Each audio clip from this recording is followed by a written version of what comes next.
Callington Creative Connections is a project connecting the Callington Memory Cafe and Callington Community College, in particular the Year 8 students in Miss Ramwell's class.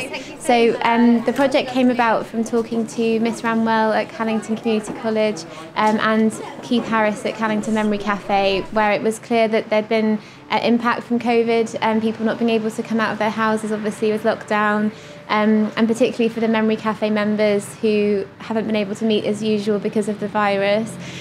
So we wanted to create an opportunity for them to connect in some way and to expand their sense of community, and finding a way that they could safely connect and hopefully in the future actually come together. So the project had begun with the children writing letters to their pen pals at the Memory Cafe, and they did some beautiful drawings within that as well, and poems, various bits and pieces, depending on what they'd like to share. And then we went round delivering letters to the older people from the Memory Cafe. A few weeks later, the Memory Cafe members wrote back to the children at the school, which was wonderful, and it was great seeing the children anticipate that and look forward to getting their letters. And for some of the children, they haven't received letters before, so it was quite an important moment for them.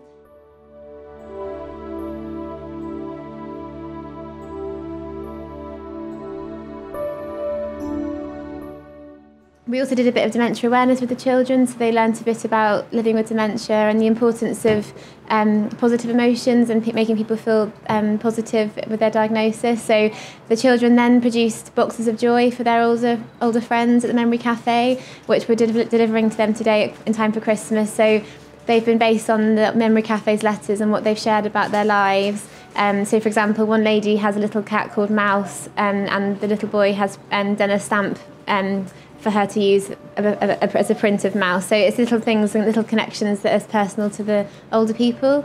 And in that box is an invitation for the Memory Cafe members to make a thank you card using their stamp that the children have made. So again, it's just finding little ways of keeping that connection going, and we hope that they can meet in the new year when it's safe to do so.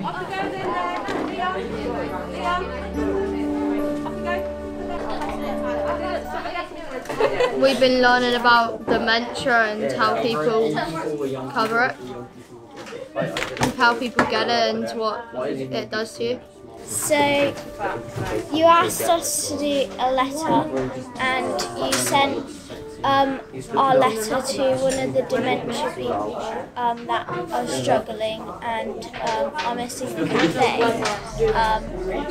So we sent our letters, and you took a picture of which one we had to do. So now we're doing these boxes to decorate them and put special things inside that you think would describe them and what they would like.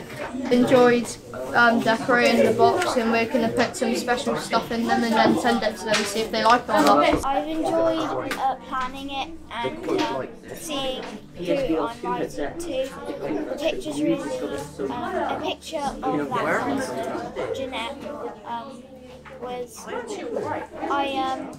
I decided to do a thing with flowers because she was holding flowers, and they were in different colours, which I think describes her really well, so I decided to do flowers.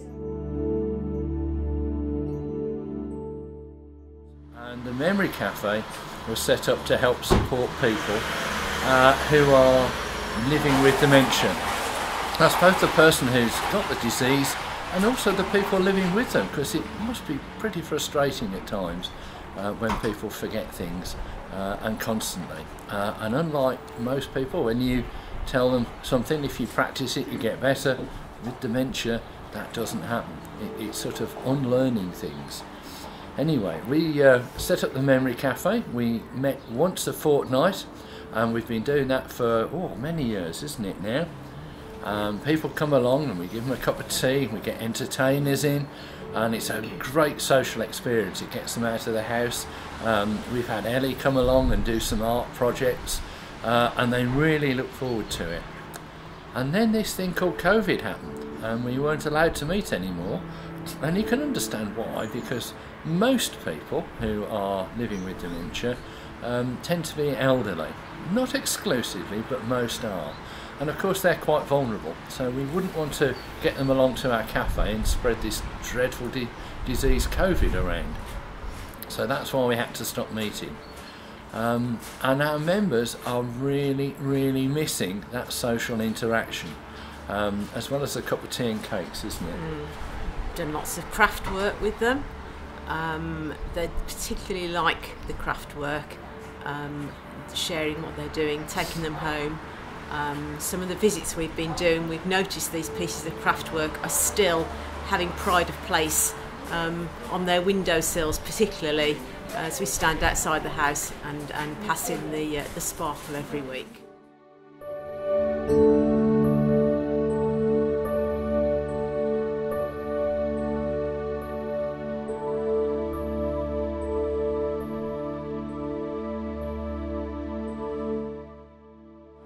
And this project that Ellie has been coordinating along with the school, and hi to Annie if you're still there, fabulous art department.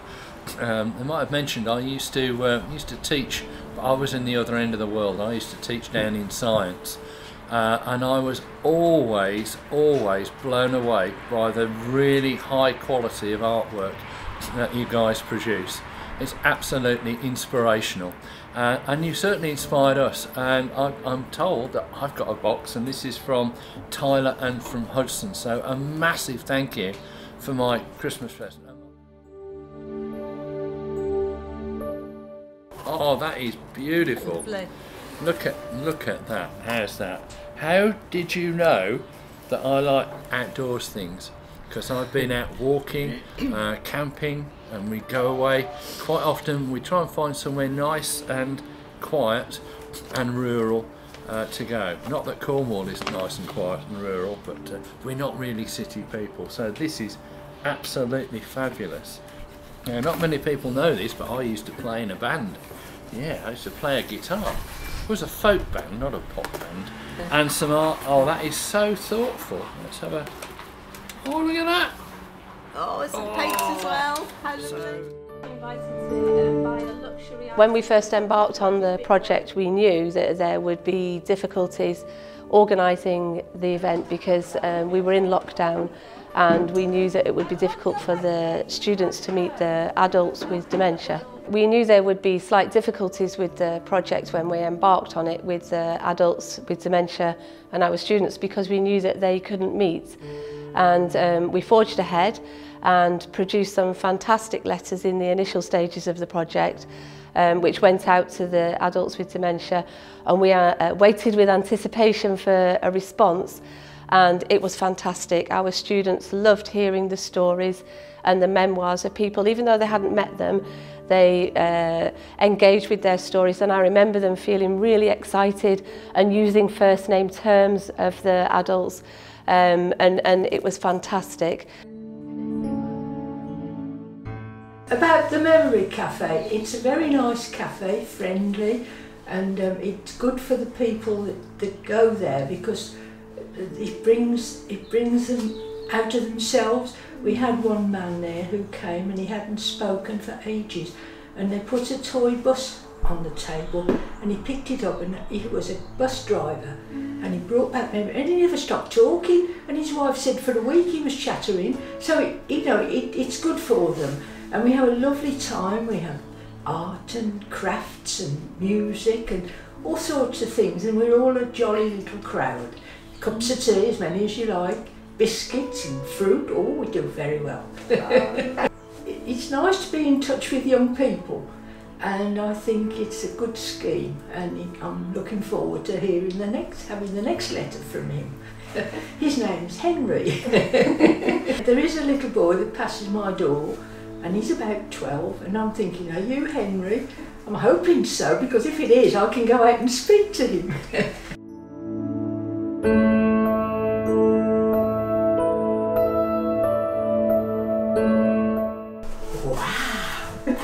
What have we here? Oh, a little box. Oh, bless, isn't that lovely? Brushes.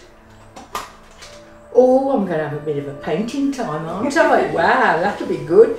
I'll go back to my childhood. Henry, you've been a very busy lad. I'm wondering how you've managed to get your lessons done as well. Thank you, Henry. Oh, you sound a lovely boy. Oh, that's lovely. Thank you so much, Henry. That's really kind of you. I shall treasure those. Thank you. It's a lovely idea to get old and young together, and it makes you feel young to have young people to talk to, and I think it's nice to have a granny to talk to. Definitely. Yes, it's a lovely idea, and I'm very pleased you've thought it up. Thank you so much. We think it's so important that we spread the news about dementia, that we make people aware, and you're starting to become aware of what dementia is. And we can help people so much who are living with this disease by just changing the way that we talk about it. It used to be that in the papers they'd talk about people suffering with dementia, but suffering with makes it sound horrible, doesn't it? So we've changed the words now and we say living with, because you can live well with dementia, and we'd like to spread that word, and maybe you guys watching this would also like to get involved in that. So if I give a little plug for Dementia Friends, which your good friend Google will point you in the direction of, and we do short sessions to tell you how to help people who are living with dementia can live much better. Go. Right, well, say a massive thank you to you guys for getting involved and doing this. It really is making a difference to people who are absolutely bored to tears sitting at home. There's only so much telly you can watch, isn't there? And I think at some point, when we're allowed to meet again in person, if we could invite you along, we'll buy you a cup of tea and a piece of cake and introduce you in person to the people that you've been cheering up. That would be really nice. We'd love at some point to roll this project out to more memory cafes, because it's been really positive how it's benefited the children and the older people, and we're working with Jane Howard from Artswell to produce an evaluation report about the benefits, so things like capturing the children's anticipation and learning from them what they've learned from their new friends, and vice versa for the older people. A really poignant quote that stuck with me from the teacher at Callington Community College was when she said that the young people, especially in lockdown, have retreated into their bedrooms in a very similar way to those living in care homes and those living alone in the community. So I think really that this project's been about expanding that sense of community and opening up new connections, and it's very simple, but just a very kind of simple, accessible way that people can engage and learn about someone else in their community that's gone through lockdown and this difficult year we've had with COVID.